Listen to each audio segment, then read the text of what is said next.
Hello বন্ধুরা, আমি চলে এসেছি একটা ছোট্ট মিনি ব্লগ নিয়ে। এখন আমি যাচ্ছি বিরাটি, মানে আমার বাপের বাড়ি।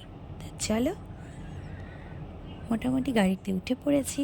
কিছুটা রাস্তা এসেছি। প্রচণ্ড গরম লাগছে কিন্তু, সিরিয়াসলি।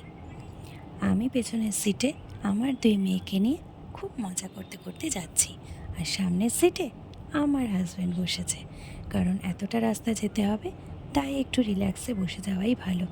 প্রায় 1 ঘন্টা 20 মিনিটের মতন লাগে, আর যদি রাস্তা জ্যাম হয় তাহলে তো কোনো কথাই নেই, পাক্কা 1.5 ঘন্টা।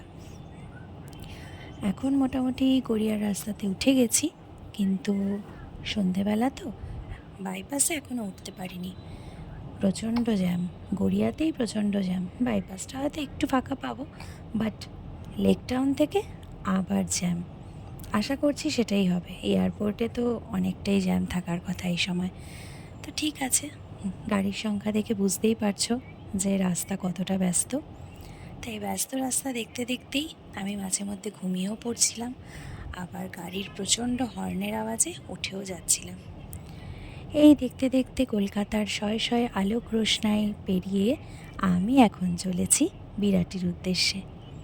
এক্সাইটমেন্ট তুঙ্গে, কারণ অনেক দিন পরে বিরাটি যাচ্ছি।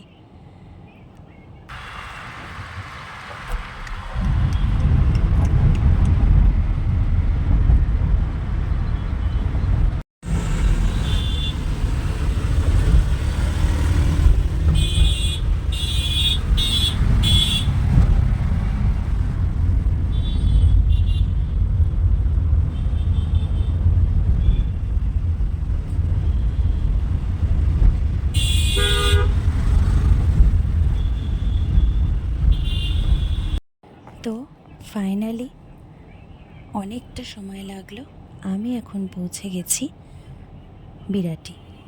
বিরাটি ব্রিজ ক্রস করে পঞ্চশীলের ভেতরে একটা রাস্তা আছে, সেটা দিয়ে চলে এলাম নবনগর। আমার সেই চেনা রাস্তা, সেই চেনা গলি, কি ভালো লাগছে। আপাতত বাড়ির সামনে চলেই এসেছি। প্রচণ্ড জ্যাম ছিল রাস্তায়, শরীরটাও ভীষণ ক্লান্ত হয়ে গেছে, ভীষণ টায়ার্ড হয়ে গেছি। বাট বাড়িটা দেখতে পেয়ে সমস্ত ক্লান্তি কেটে গেছে। আশা করি আমার মতো প্রত্যেকেরই এটা হয়, বাড়ি দেখলে সব ক্লান্তি চলে যায়। টাটা।